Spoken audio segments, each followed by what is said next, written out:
ഉസ്താദേ ഞങ്ങൾക്ക് വേണ്ടി ഒന്നും പറഞ്ഞില്ല എന്ന് പെങ്ങൾക്ക് പരാതി വേണ്ട. പെങ്ങളെ, അല്ലാഹുവിന്റെ റസൂൽ മിഅ്റാജിന്റെ രാത്രിയിൽ ലോകത്തിന്റെ നേതാവ് മഹാനായ ജിബ്രീൽ അലൈഹിസ്സലാം രണ്ടുപേരും കൂടെ ബുറാഖ് എന്ന് പറയുന്ന വാഹനത്തിൽ ഇങ്ങനെ യാത്ര ചെയ്യുമ്പോ ഒരു ഖബറ്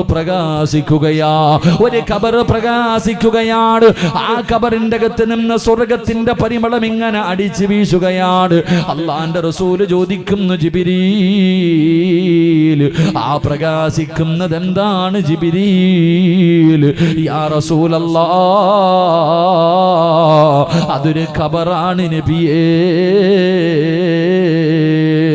ആ ഖബറിന്റെ അകത്ത് നിന്ന് സ്വർഗത്തിന്റെ പരിമളം ഖിയാമത്ത് നാൾ വരെ അടിച്ചു വീശും നബിയേ. അല്ലാഹുവിന്റെ പ്രവാചകൻ ചോദിച്ചു, ഏത് പ്രവാചകന്റെ ഖബറാ? അത് പ്രവാചകന്മാരുടെ ഖബറല്ല, ഒരടിമ പെണ്ണിന്റെയും മക്കളുടെയും ഖബറാണ്. ഒരടിമയായ പെണ്ണിന്റെയും മക്കളുടെയും ഖബറാണ്. അല്ലാഹുവിന്റെ പ്രവാചകൻ പറഞ്ഞതിന്റെ അടുക്കലേക്കൊന്ന് പോകുവോ ജിബ്രീൽ? ഖബറിന്റെ ചാരത്ത് കിടന്നു ചെന്നപ്പോ അല്ലാഹുവിന്റെ റസൂൽ ചോദിച്ചു, ഈ അടിമ പെണ്ണാരാ? യാ റസൂലല്ലാഹ്, മാഷിത ബീബി റളിയല്ലാഹു തആല അൻഹയുടെ ഖബറാണ്. ആശിത എന്ന് പറയുന്ന ഒരടിമ പെണ്ണിന്റെയും മക്കളുടെയും ഖബറാണ്. അല്ലാഹുവിന്റെ റസൂൽ ചോദിച്ചു, ആശിതയാരാ? മൂസാ നബിയുടെ കാലഘട്ടത്തിൽ ജീവിച്ച പെണ്ണാണ്. ഫിർഔനിന്റെ കൊട്ടാരത്തിലെ വേലക്കാരിയാണ്. ഇസ്ലാമിലേക്ക് കടന്നു വന്നു. മൂസാ നബി പറഞ്ഞു കൊടുത്തു, ആശിത, എന്ത് നല്ല കാര്യം ചെയ്യാൻ തുടങ്ങുമ്പോഴും ബിസ്മില്ലാഹിർ റഹ്മാനിർ റഹീം, ബിസ്മി പറഞ്ഞിട്ടേ തുടങ്ങാവൂ. മാഷിത ബീബി റളിയല്ലാഹു തആല രാജാവിന്റെ കൊട്ടാരത്തിന്റെ നടുവിൽ മുടി ചീകുന്നതിന് വേണ്ടി ഒരു പുതിയ ചീപ്പെടുക്കുകയാ. അപ്പോഴാണ് മൂസാ നബി പറഞ്ഞത് ഓർമ്മ വരുന്നത്. മാഷിത ബീബി റളിയല്ലാഹു തആല അവിടെ ഇരുന്നു കൊണ്ട് പറഞ്ഞു, ബിസ്മില്ലാഹ്. അവിടെ ബിസ്മി പറയുകയാണ്. ഫിറഔനിന്റെ മകള് കേൾക്കുകയാണ്, വാപ്പയുടെ ചെവിയിലെത്തിക്കുകയാണ്. പടച്ചവനെ, കൊട്ടാരത്തിലെ വേലക്കാരിയായ പെണ്ണ് മുസ്ലിമായെന്ന് പുറത്തറിഞ്ഞോ അതിനെക്കാളും വലിയ മാനക്കേടില്ലല്ലോ. ഫിറഔൻ ഒരുപാട് ഉപദേശിച്ചു നോക്കി, പക്ഷേ നാട്ടുകാരറിയാൻ തുടങ്ങി. കൊട്ടാരത്തിലെ വേലക്കാരി മൂസാ നബി അംഗീകരിച്ചെന്നറിയുമ്പോ, ഇസ്ലാമിലേക്ക് കടന്നുപോയെന്നറിയുമ്പോ വല്ലാത്ത മാനക്കേടായി. ഫിറഔന് നേതാക്കന്മാരെ മുഴുവനും വിളിച്ചുകൂട്ടി. അവസാനം യോഗം ഐക്യകണ്ഠേന ഒരു തീരുമാനമെടുത്തു. ഇവളെ എങ്ങനെയെങ്കിലും തിരിച്ചു കൊണ്ടുവരണം, എല്ലാവർക്കും മാതൃകയാകുന്ന രീതിയിൽ ഒരു ശിക്ഷ കൊടുക്കണം. എന്തേ ചെയ്തതെന്നറിയുമോ? ഒരു വലിയ ചട്ടിക്കകത്ത് എണ്ണ തിളപ്പിക്കുകയാ. പടച്ചവനെ, ഒരു വലിയ ചട്ടിക്കകത്ത് എണ്ണ തിളപ്പിച്ചു. തിളയ്ക്കുന്ന എണ്ണയുടെ മുന്നിലേക്ക് മാസിത്താനെ കൊണ്ട് നിർത്തി. ശത്രുക്കൾ ചോദിച്ചു, മാസിത്താ, നിന്റെ തീരുമാനത്തിൽ വല്ല മാറ്റവുമുണ്ടോ?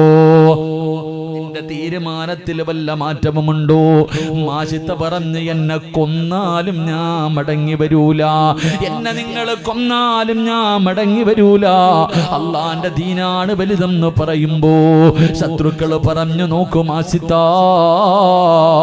ആ കൊണ്ടുവരുന്നത് ആരെയാണെന്ന് നോക്കും മാഷിത്ത. തന്റെ 7 വയസ്സുള്ള പൊന്നുമോള് 9.5 മാസക്കാലം ഗർഭം ചുമന്ന് മരണവേദനയുടെ വേദനയും നൊന്ത് പ്രസവിച്ച തന്റെ പൊന്നുമോള് ശത്രുക്കള് പിടിച്ചുകൊണ്ട് വന്ന് തിളച്ച എണ്ണയുടെ മുകളിൽ ഇങ്ങനെ കെട്ടി നിർത്തുകയാ. മാഷിത്ത, മാറ്റമുണ്ടോ? ഇല്ലെങ്കിൽ നിന്റെ പൊന്നുമോളെ തിളച്ച എണ്ണയ്ക്കകത്തിട്ട് പൊരിക്കും മാഷിത്ത. മാഷിത ബീബി റളിയല്ലാഹു തആല തന്റെ പൊന്നാര മകളെ കെട്ടിപ്പിടിച്ച് ചുംബനം കൊടുത്തിട്ട്, എന്റെ പൊന്നുമോള് കരയല്ലേ, നമുക്ക് നാളെ പടച്ച റബ്ബിന്റെ സ്വർഗ്ഗത്തിൽ വെച്ച് കാണാ. തന്റെ പൊന്നാര മകൾക്ക് ധൈര്യം കൊടുത്തിട്ട് തിളച്ച എണ്ണയിലേക്ക് യാത്രയാകുകയാ. അല്ലാഹുവേ, ശത്രുക്കൾക്ക് വല്ലാത്ത ദേഷ്യം വന്നു. 2ാമത്തെ കുഞ്ഞിനെയും കൊണ്ടുവരികയാണ്. ഇതുപോലെ നിർത്തിയിട്ട് ചോദിച്ചു, മാറ്റമുണ്ടോ? മാജിത്ത പറഞ്ഞ ഒരു മാറ്റവുമില്ല. രണ്ടാമത്തെ കുഞ്ഞിനെയും എണ്ണയ്ക്കകത്തിട്ട് കരിക്കുകയാ. മൂന്നാമതായി കൊണ്ടുവന്നതാരെയെന്നറിയുവോ? പാല് കുടിക്കുന്ന പൊന്നുമോ. ചോര കുഞ്ഞിനെ കൊണ്ടുവന്ന് തിളച്ച എണ്ണയുടെ മുകളിൽ ഇങ്ങനെ നിർത്തിയിട്ട് ശത്രുക്കള് വിളിക്കുന്നു, മാഷിത്താ നിന്റെ പൊന്നുമോനെയൊന്ന് നോക്കൂ മാഷിത്താ. മാഷിത്ത ബീവി റളിയല്ലാഹു തആല അൻഹയുടെ കണ്ണ് നിറയുകയാ. കാരണം പാല് കുടിക്കുന്ന പൊന്നുമോനാ. കണ്ടു കൊതി തീർന്നിട്ടില്ലല്ലോ. അവനെ തിളച്ച എണ്ണയ്ക്കകത്തേക്ക് യാത്രയാക്കാൻ കഴിയുന്നില്ല. മാഷിത്ത ബീവി കരയുകയാണ്. ശത്രുക്കള് വിചാരിച്ചു മാഷിത്ത ബീവി തോറ്റുപോയെന്ന്. എല്ലാവരും ചുറ്റുഭാഗത്ത് നിന്ന് കളിയാക്കുകയാണ്. പാല് കുടിക്കുന്ന പൊന്നുമോ നോക്കുമ്പോ എല്ലാവരും ഉമ്മാനെ കളിയാക്കുന്നു. ഉമ്മ മാത്രം നിന്ന് കരയുകയാണ്. ഉമ്മാനെ കളിയാക്കിയവരുടെ മുഴുവനും ശബ്ദം നിർത്തിയത് എങ്ങനെയെന്നറിയുവോ? ആ പാല് കുടിക്കുന്ന പൊന്നുമോര് അവൻ വിളിച്ചു, യാ ഉമ്മാ ഇക്തഹമീ. അല്ലാഹു പാല് കുടിക്കുന്ന കുഞ്ഞിന് സംസാരിക്കാൻ കഴിവ് കൊടുക്കുമ്പോ ആ കുഞ്ഞ് വിളിക്കുന്ന ഉമ്മ, ഇവന്മാരുടെ മുന്നിൽ തോറ്റു കൊടുക്കല്ലേ ഉമ്മ. അള്ളാന്റെ ദീനാണ് വലുത്, അള്ളാന്റെ ദീനാണ് വലുത്. നമ്മളൊക്കെ മുസ്ലിമീങ്ങളാണുമ്മ. ഇവന്മാരുടെ മുന്നിൽ തോറ്റു കൊടുക്കല്ലേ ഉമ്മ. എന്നെ ചിരിക്കുന്ന മുഖത്തോടെ എന്നെ ഒന്ന് യാത്രയാക്കുമ്മ. എനിക്ക് നിങ്ങളുടെ ചിരിക്കുന്ന മുഖം കണ്ടിട്ട് പോകാരോ. പിന്നെയും ഉമ്മ കരയുമ്പോ ആ പൊന്നുമകൻ ഉമ്മയോട് ചോദിച്ച ചോദ്യം എന്തെന്നറിയുവോ?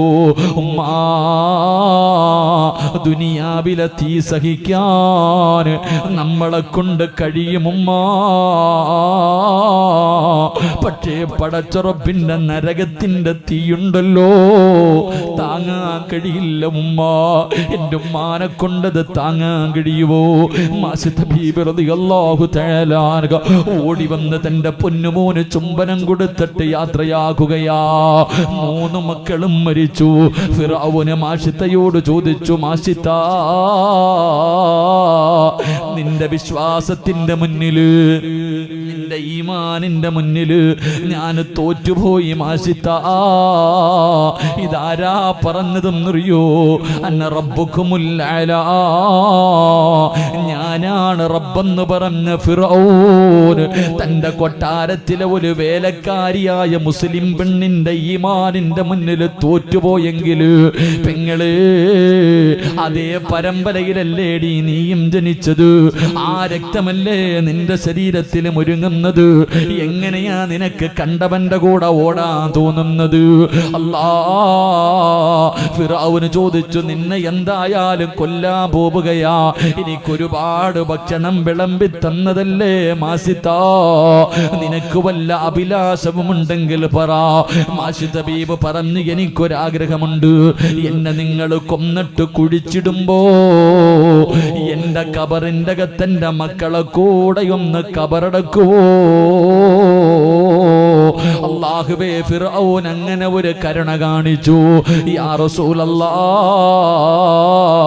ആ പെണ്ണിന്റെ കബറാണ് നബിയേ. സ്വർഗത്തിന്റെ പരിമളം അടിച്ച് വീശും നബിയേ. ചരിത്രം നമുക്ക് പറഞ്ഞു തരുമ്പോ ഈ സദസ്സിലിരുന്ന് കൊണ്ട് കൈപൊക്കിയ മനുഷ്യ, നിന്റെ 6 അടി മണ്ണിന്റെ അകത്ത് വെളിച്ചമാ. നിന്റെ 6 അടി മണ്ണ് പ്രകാശിക്കുകയാ. നിന്റെ കബറിന്റെ അകത്ത് സ്വർഗത്തിന്റെ പരിമളമടിച്ച് വീശുമെന്ന് നബി മുഹമ്മദ് മുസ്തഫ സല്ലല്ലാഹു അലൈഹി വസല്ലമ തങ്ങൾ പറയുമ്പോ 5-ാമത്തെ പ്രതിഫലം അതാണ്. 6-ാമത്തെ പ്രതിഫലം എന്തേ? നാളെ ആരാരും തിരിഞ്ഞു നോക്കാതെ ഇസ്രാഫീൽ എന്ന മലക്ക് സൂറെന്ന കാഹളത്തിൽ ഊതുമ്പോ ഈ കാണുന്ന പള്ളിക്കാട്ടിലെ സർവ കബറിന്റെ അകത്ത് കിടക്കുന്നവരും കബറ് പൊളിച്ചുകൊണ്ട് എഴുന്നേറ്റ് വരികയാണ്. പട്ടിയുടെ കോലത്തില്, പന്നിയുടെ കോലത്തില്, കഴുതയുടെ രൂപത്തില്, പേപ്പട്ടിയുടെ രൂപത്തില്, പിന്താരത്ത് കൊടികുത്തി വെച്ച് വരുന്നവർ, നടന്നു വരുന്നവർ, ഇടഞ്ഞു വരുന്നവർ, ഉഹദ് മലയോളം വലിപ്പമുള്ള വയറ് വലിച്ചു കൊണ്ടുവരുന്നവർ 41 വിഭാഗത്തിൽ അള്ളാഹുവിന്റെ പ്രവാചകന്റെ സമുദായം നാളെ ഖബറിന്റെ അകത്ത് നിന്ന് റബ്ബിന്റെ കോടതിയിലേക്ക് കടന്നു വരുമ്പോ യൗമ യഫിറുൽ മർഉ മിൻ അഖീഹി وأمه وأبيه وصاحبته وبنيه വാപ്പയോ ഉമ്മയോ ഭാര്യയോ മക്കളോ കൂടപ്പറപ്പോ കൂട്ടുകാരോ കുടുംബക്കാരോ ഒരു മനുഷ്യനും തിരിഞ്ഞു നോക്കാത്ത ദിവസം നിന്റെ കയ്യിൽ പിടിക്കാ നാളെ പടച്ചുറപ്പിന്റെ കോടതിയിൽ മുത്തുനബിയുടെ ചാരത്ത് ചെന്നിട്ട് അസ്സലാത്തു വസ്സലാമു അലൈക യാ സയ്യിദി യാ റസൂലല്ലാഹ് എല്ലാവരും നഫ്സി നഫ്സി എന്ന് പറഞ്ഞു ഓടുന്ന ദിവസം നിന്നെ കാത്ത് നിൽക്കുവടാ പൊന്നുമോനെ പെങ്ങളെ നിന്നെ കാത്ത് നാളെ പ്രവാചകൻ ഹൗദുൽ കൗസറിന്റെ ചാരത്ത് നിൽക്കുകയാണ് പടച്ചവന്റെ പ്രവാചകന്റെ അതാ കുടുംബക്കാരനല്ലേ അല്ലാഹുവിന്റെ റസൂലിന്റെ അതിഥിയല്ലേ ഹൗദുൽ കൗസർ നിന്നെ കുടിപ്പിച്ചിട്ട് പടച്ച റബ്ബിന്റെ സ്വർഗ്ഗത്തിലേക്ക് അല്ലാഹുവിന്റെ റസൂലിന്റെ അതിഥിയായി നിന്നെ കടത്തി വിടുമെന്ന് നബി മുഹമ്മദ് മുസ്തഫ സല്ലല്ലാഹു അലൈഹി വസല്ലം. അല്ലാഹു നമുക്ക് ഈമാൻ നൽകി അനുഗ്രഹിക്കുമാറാകട്ടെ. പ്രവാചകന്റെ അതിഥിയായി അല്ലാഹുവിന്റെ റസൂലിന്റെ കുടുംബക്കാരനായി അവിടുത്തെ കൂടപ്പുറപ്പായി അല്ലാഹുവിന്റെ സ്വർഗ്ഗത്തിൽ കടക്കാൻ അല്ലാഹു നമുക്ക് ഭാഗ്യം നൽകി അനുഗ്രഹിക്കുമാറാകട്ടെ. മറ്റേ ആയത്ത് പുണ്യ നബിയെ സ്വപ്നം കാണാനുള്ള ഒരു ആയത്തും പഠിച്ച് ദുആ ചെയ്തു പിരിയാം. എന്റെ പ്രിയമുള്ള സഹോദരങ്ങളെ ഞാൻ നിർത്തുകയാ. എന്തേ നബിയോട് അല്ലാഹ് പറഞ്ഞെന്നറിയോ? ജിബ്രീൽ അലൈഹിസ്സലാം എന്നിട്ട് പറഞ്ഞു, നബിയെ ഇസ്ലാമിലേക്ക് ജനങ്ങൾ മുഴുവൻ ഇങ്ങനെ പടർന്നുകൊണ്ടിരിക്കുക, ഇസ്ലാം ലോകം മുഴുവനും പടർന്നുകൊണ്ടിരിക്കുന്നു, ദീനിലേക്ക് ജനങ്ങൾ ഒഴുകിക്കൊണ്ടിരിക്കുക. അതുകൊണ്ട് ഫസബ്ബിഹു ബിഹംദി റബ്ബിക വസ്തഗ്ഫിറുഹു ഇന്നഹു കാന തവ്വാബ. സ്വന്തം കാര്യം നോക്കിക്കൊള്ളാൻ. അതാ പച്ച മലയാളം. റസൂലുള്ളാഹി തങ്ങളോട് പറഞ്ഞു, അല്ലാഹുവിലേക്ക് മടങ്ങി പോകാൻ സമയമായി. ഫസബ്ബിഹു ബിഹംദി റബ്ബിക വസ്തഗ്ഫിറുഹു. ഇസ്തിഗ്ഫാർ അധികരിപ്പിച്ചോ, ഇബാദത്തുകൾ അധികരിപ്പിച്ചോ. അവസാന യാത്രയ്ക്ക് ഒരുങ്ങിക്കൊള്ളാൻ ജിബ്രീൽ അലൈഹിസ്സലാം എന്ന് പറഞ്ഞു കൊടുത്ത സൂറത്താ ഞാൻ ഓതിയെ. എനിക്ക് നിങ്ങളോടും പറയാനുള്ളത്, വാപ്പ ഇത്രയും കാലം ഭാര്യയും മക്കൾക്കും കുടുംബക്കാർക്കും വേണ്ടി ജീവിച്ചു, നിനക്ക് വേണ്ടി നീ ഒന്നും ചെയ്തു വെച്ചിട്ടില്ല. എപ്പോഴെവിടെ വെച്ചാണെന്നറിയില്ല, എപ്പോഴെവിടെ വെച്ചാ മരണം വരുന്നെന്നറിയില്ല. വാപ്പ എന്തെങ്കിലും ഒന്ന് ചെയ്തു വെക്ക്. അള്ളാഹു നമുക്ക് ഈമാൻ നൽകി അനുഗ്രഹിക്കുമാറാകട്ടെ. സ്നേഹം കൊണ്ട് പറയാ, ഞാനാ നിന്റെ കടമോൻ, നിങ്ങളുടെ മകനെ പോലെ ഞാൻ പറയാ. സ്വന്തം ജീവിതത്തിലേക്ക് 6 അടി മണ്ണി പോകുമ്പോൾ എന്തെങ്കിലും നീ ചെയ്തു വെക്ക്. ഭാര്യയ്ക്കും മക്കൾക്കും വേണ്ടി ജീവിക്കണ്ട, ചെയ്യണ്ട എന്നല്ല, ചെയ്തിട്ട് വലിയ പ്രയോജനമൊന്നുമില്ല. എൻ്റെ പ്രിയപ്പെട്ടവരെ, ഇന്നലെ കൊല്ലത്ത് ഞാനൊരു വൃദ്ധസദനത്തിൽ പോയി. നമ്മുടെ കുറെ ചെറുപ്പക്കാര് വൃദ്ധസദനത്തിലായിരുന്നു. ഞാൻ പോയി. അല്ലാഹുവേ പടച്ചവനെ, ഇന്നലെ പ്രസംഗിച്ചപ്പോൾ അച്ഛന്മാര് കരയാ. ഏറ്റവും വലിയ പണക്കാരനായ ഒരു അച്ഛനും അവിടെ ഉണ്ട്. ഒരുപാട് 4 മക്കൾ, കോടീശ്വരന്മാരായ 4 മക്കളുള്ള ഒരു അച്ഛൻ. എൻ്റെ മനസ്സ് നിറഞ്ഞുപോയി. ഓരോ അമ്മമാര് പറയാ, മോനെ ഒരിത്തിരി ചോറ് വാരിയിട്ട് മോൻ്റെ കൈ കൊണ്ടതാ, മോൻ്റെ കൈ കൊണ്ട് തിരിച്ചോറ്. ഞാൻ സത്യം പറഞ്ഞാൽ ഞാൻ ചോറിങ്ങനെ വിട്ടുകൊടുക്കും. ഇല്ല, കൈ കൊണ്ട് വാങ്ങി വാരുത്താ മോനെ. ആ പാവങ്ങളുടെ കയ്യിലെ അച്ഛനും അമ്മമാരുടെ കയ്യിലേക്ക് ഞാനൊരു പിടി ഭക്ഷണം വാരി വെച്ചപ്പോ ഞങ്ങളുടെ അല്ലാഹുവേ പടച്ചവനെ, ചില അമ്മമാര് ചോദിച്ചു, മോൻ്റെ കയ്യിലൊന്ന് മുത്തിക്കോട്ടെ. എൻ്റെ പ്രിയപ്പെട്ട സഹോദരങ്ങൾ, അല്ലാഹു നമുക്ക് ഈമാൻ നൽകി അനുഗ്രഹിക്കുമാറാകട്ടെ. വൃദ്ധസദനങ്ങളൊക്കെ വല്ലാതെ വർദ്ധിക്കുന്ന കാലവ. ആർക്കും വേണ്ട, എല്ലാവരും കൊണ്ട് കളയുക. പാപ്പാനെ ഉമ്മാനെയൊക്കെ നോക്കാനും പിടിക്കാനൊന്നും ആർക്കും സമയമില്ല. എല്ലാത്തിനും പണം മതി, എല്ലാം പണം മതി. ഒരു പിതാവ് മരിക്കാൻ കിടക്കുക, വലിയ കോടീശ്വരനാ, സക്കറാത്തിന്റെ അവസ്ഥയിൽ കിടക്കുക. ഞാനിങ്ങനെ അടുത്ത് പോയി നിന്നു, ഇങ്ങനെ നോക്കുക. പടച്ചവനെ, എനിക്കറിയുന്ന ഒരു നല്ല മനുഷ്യൻ ക്യാൻസർ വന്നിട്ട് മരണപ്പെടുക, സക്കറാത്തിന്റെ അവസ്ഥയിൽ ഇങ്ങനെ കിടക്കുന്നു. ഞാൻ ദുആ ചെയ്തു, അല്ലാഹുവേ ഈ മനുഷ്യന് വെള്ളിയാഴ്ച രാവിലെ മരണം കൊടുക്കണേ. അവിടെ നിന്ന് പിരിയുമ്പോൾ മോൻ എൻ്റെ അടുത്ത് വന്നിട്ട് ചോദിക്കുക, തീരാറായ ഉസ്താദേ? പറഞ്ഞാൽ റൂഹ് പിടിച്ച് തുടങ്ങിയോന്ന്. അല്ലാഹു ആലം. അല്ലാഹു ആ പിതാവിൻ്റെ ഖബറിട നീ സ്വർഗ്ഗമാക്കി കൊടുക്കണേ റഹ്മാൻ. ആ മനുഷ്യൻ പക്ഷേ ഭാഗ്യവാനാ, എല്ലാം നേരത്തെ മനസ്സിലാക്കി. കഫൻ തുണി നേരത്തെ വാങ്ങി വെച്ചു. കഫൻ തുണി നേരത്തെ വാങ്ങി വെച്ച് ചെലവിനുള്ള പൈസ ഭാര്യയുടെ കയ്യിൽ കൊടുത്തു. ഇനി എനിക്ക് 5 നയാ പൈസ ചെലവാക്കണ്ട എന്ന് പറഞ്ഞ് മക്കൾക്കുള്ളതൊക്കെ എഴുതി കൊടുത്തിട്ടാ പോയെ. അള്ളാഹു നമുക്കും അങ്ങനെയുള്ള മരണം തരുമാറാകട്ടെ. അതുകൊണ്ട് എൻ്റെ പ്രിയമുള്ള സഹോദരങ്ങളെ, ജീവിതത്തിൽ എന്തെങ്കിലുമൊക്കെ ചെയ്തു വെക്ക്. മഹാനായ നബി മുഹമ്മദ് മുസ്തഫ സ്വല്ലല്ലാഹു അലൈഹി വസല്ലമ തങ്ങളാണ് മരണത്തിൻ്റെ വേളയിൽ ആയിഷാ ബീവി റളിയല്ലാഹു തആല അൻഹയുടെ നെഞ്ചത്ത് റസൂലുള്ളാഹി തങ്ങൾ കിടക്കുമ്പോൾ വേദന സഹിക്കാൻ കഴിയാതെ വലത് കൈ ഉയർത്തിയിട്ട് അടുത്ത് കൊണ്ടുവച്ചിരുന്ന വെള്ളത്തിൻ്റെ അകത്ത് കൈയിട്ടിട്ട് നബി മുഹമ്മദ് മുസ്തഫ അല്ലാഹുവിന്റെ റസൂൽ സല്ലല്ലാഹു അലൈഹി വസല്ലം തങ്ങൾ ഫാത്തിമ ബീബി വെള്ളം കൊണ്ടുവന്ന് അടുത്ത് വെച്ച് കൊടുത്തപ്പോൾ മരണവേദന താങ്ങാൻ കഴിയാതെ വലത് കൈകൊണ്ട് വെള്ളപാത്രത്തിൽ കൈയിട്ടിട്ട് പ്രവാചകൻ തൻ്റെ മുഖം ഇങ്ങനെ തുടയ്ക്കുക. റസൂലുള്ളാഹി തങ്ങൾ പറഞ്ഞു, ആയിഷ, ഇന്ന ലാ ഇലാഹ ഇല്ലല്ലാഹ് ലാ ഇലാഹ ഇല്ലല്ലാഹ് ഇന്ന ലിൽ മൗതി ലസഖറ.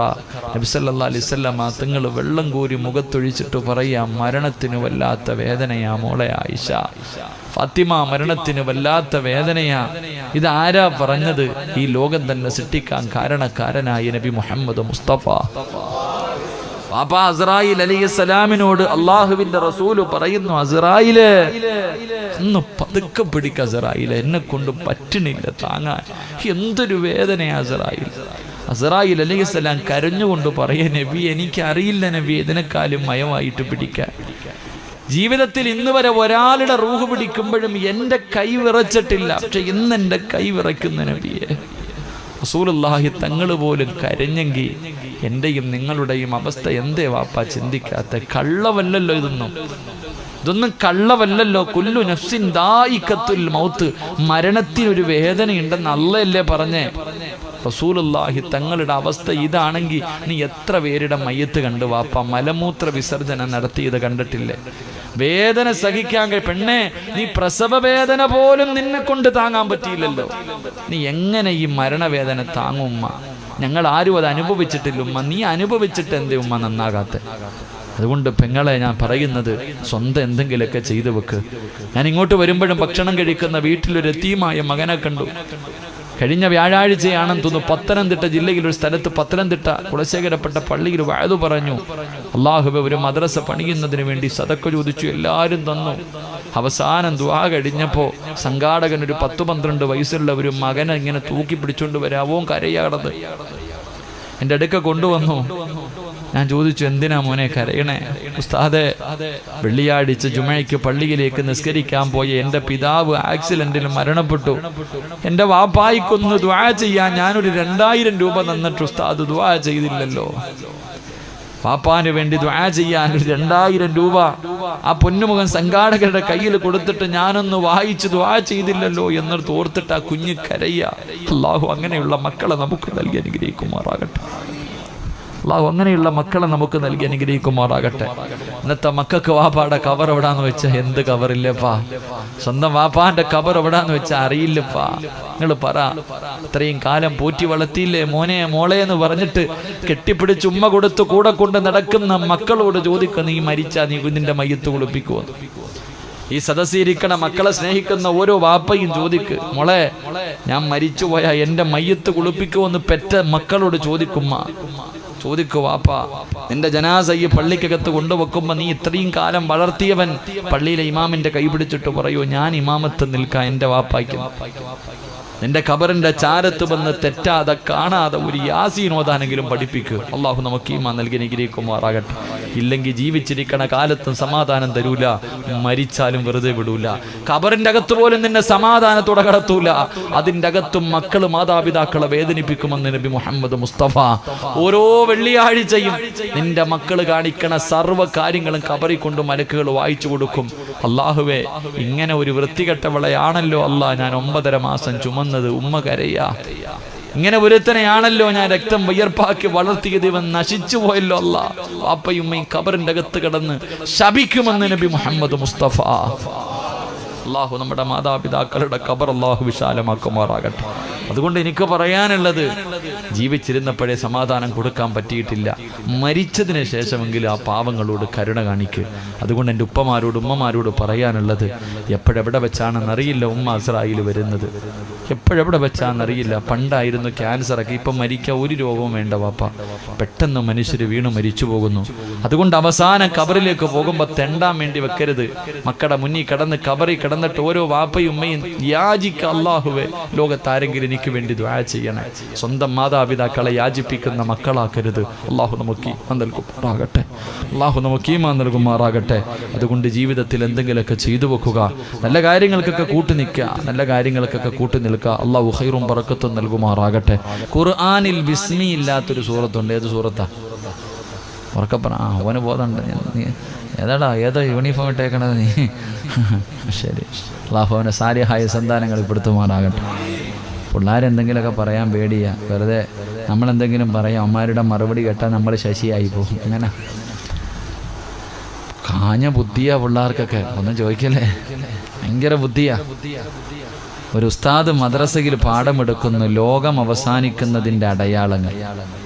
ഉസ്താദ് പറഞ്ഞു കൊടുത്തു, പെണ്ണുങ്ങൾ അധികരിക്കും, ആണുങ്ങൾ കുറയും. ഇത് ലോക അവസാനത്തിൻ്റെ അടയാളമാണ്. ഇപ്പൊ ചെറുപ്പക്കാരനായ ഉസ്താദ അപ്പൊ പറഞ്ഞുവിടാ, മക്കളെ, പെണ്ണുങ്ങളെ കല്യാണം കഴിക്കാൻ ആളുങ്ങളില്ലാത്ത ഒരു കാലം വരും. ഏകദേശം അന്ന് ഒരാണിന് 50 പെണ്ണെന്ന സെൻസസ് ചെയ്യാമെന്നാളാവുമ്പോൾ. ഇന്ന് പെണ്ണുങ്ങളെ തേടി ആണുങ്ങൾ അങ്ങോട്ട് പോകും, അന്ന് ആണുങ്ങളെ തേടി പെണ്ണുങ്ങൾ ഇങ്ങോട്ട് വരും. ഉസ്താദ് പറഞ്ഞു, അന്ന് അള്ളാനെ പേടിയുള്ള ചെറുപ്പക്കാർ ഓടുന്ന 50 എണ്ണം പുറകെ വരും. ഉസ്താദ് പറയാ, ചെറുപ്പക്കാരൊക്കെ ഓടും, അള്ളാനെ പേടിയുള്ളവരൊക്കെ രക്ഷപ്പെടാൻ വേണ്ടി ഓടും, പെണ്ണുങ്ങൾ പുറകെ ഓടുമെന്ന്. അപ്പോൾ ഏറ്റവും പുറകെ ഇരുന്നിട്ട് ഒരു ചെറിയ പയ്യൻ തൻ്റെ കൂട്ടുകാരൻ്റെ ചെവി പറയാ, അളിയ ജീവിക്കുവാണെങ്കിൽ ആ കാലഘട്ടത്തിൽ ജീവിക്കണം. 50 എണ്ണം അറുമാദിക്കാന്നാ പറയണേ. എൻ്റെ വാപ്പ ഒരെണ്ണത്തിനെ കൊണ്ട് പെടുന്ന പാടെന്തായിരിക്കും? വീട്ടിലെങ്ങും പോയിട്ട് ഒന്നും ചോദിച്ചേക്കരുത്, അറ്റാക്ക് വന്നു പോകും. അല്ലാഹ് റഹ്മാനെ, നമ്മുടെ മക്കളെയൊക്കെ നീ നന്നാക്കി തരണേ റഹ്മാൻ. നമ്മുടെ മക്കളെയൊക്കെ നീ സാലിഹീങ്ങളാക്കണേ റഹ്മാൻ. അപ്പം എന്താ ഇൻഷാ അല്ലാഹ് സൂറത്തു തൗബ, ബിസ്മി ഇല്ലാത്ത സൂറത്ത. ആ സൂറത്തു തൗബയുടെ ഏറ്റവും അവസാനം ഒരായത്തുണ്ട്. ലഖദ് ജാഅക്കും റസൂലും മിൻ അൻഫുസിക്കും എന്ന് തുടങ്ങുന്ന 3-4 വരി മാത്രമുള്ള ചെറിയ ഒരായത്ത്. ഇത് നമസ്കാരം കഴിഞ്ഞ് ഒരു പ്രാവശ്യം ഓതിയാൽ മരിക്കുന്നതിന് മുമ്പ് ലോകത്തിൻ്റെ നേതാവിനെ സ്വപ്നം കാണാം. അള്ളാഹു ഭാഗ്യം തരുമാറാകട്ടെ. അള്ളാഹു ഭാഗ്യം തരുമാറാകട്ടെ. ഇൻഷാ അല്ലാഹ് ഓതിക്കൂടെ? പിണക്കം കളഞ്ഞിട്ട് ഒരു ഇൻഷാ അല്ലാഹ് ഉറക്കെ പറഞ്ഞേ. ഇൻഷാ അല്ലാഹ്. 2 മരണസമയത്ത് ദാഹം തീർന്നവരായി മരിക്കണോ? ദാഹം തീർന്നവരായി മരിക്കണോ? സൂറത്ത് യാസീൻ ഓതാൻ അറിയണവരൊക്കെ കൈവെക്ക്. ഓദിക്കോ, അള്ളാഹു രക്ഷപ്പെടുത്തുമെന്ന് നബി മുഹമ്മദ് മുസ്തഫ സല്ലല്ലാഹു അലാ മുഹമ്മദ് സല്ലല്ലാഹു അലൈഹി വസല്ലം. സല്ലല്ലാഹു അലാ മുഹമ്മദ് സല്ലല്ലാഹു അലൈഹി വസല്ലം. അല്ലാഹുമ്മ സല്ലി അലാ മുഹമ്മദ് യാ റബ്ബി സല്ലി അലൈഹി വസല്ലം. അല്ലാഹു സ്വീകരിക്കുമാറാകട്ടെ. ഈ സ്വലാത്തിന്റെ ബറക്കത്ത് കൊണ്ട് അല്ലാഹു നമ്മുടെ ജീവിതത്തിലെ സർവ്വ പ്രയാസങ്ങളും അല്ലാഹു മാറ്റി തരുമാറാകട്ടെ. അൽഹംദുലില്ലാഹി റബ്ബിൽ ആലമീൻ. അല്ലാഹുമ്മ സല്ലി അലാ സയ്യിദിനാ മുഹമ്മദിൻ വഅലാ ആലി സയ്യിദിനാ മുഹമ്മദ്. അല്ലാഹുമ്മ അൻസിലുൽ മഖഅദൽ മുഖറബ ഇൻദക യൗമൽ ഖിയാമ. റഹ്മ റഹീമായ ദയാലുവായ കരുണയുള്ള അല്ലാഹ്, ഒരുമിച്ച് കൂടലിനെ നീ കബൂലാക്കണേ അല്ലാഹ്. അല്ലാഹുവേ, നീ ഇഷ്ടപ്പെടാത്ത ഒരാൾ പോലും ഈ സദസ്സിലില്ല റഹ്മാനെ. ഇന്ന് നിന്നോട് എന്ത് ചോദിച്ചാലും നീ തരുമെന്ന് ഞങ്ങൾക്കറിയാം തമ്പുരാനെ. അല്ലാഹുവേ, ഈ നീട്ടുന്ന കയ്യെ നീ തട്ടിക്കളയല്ല റഹ്മാനെ. ഒന്നും വേണ്ട തമ്പുരാനെ, ജീവിതത്തിൽ ചെയ്ത പാപങ്ങളൊന്ന് പുറത്തു തന്നാ മതി റഹ്മാനെ.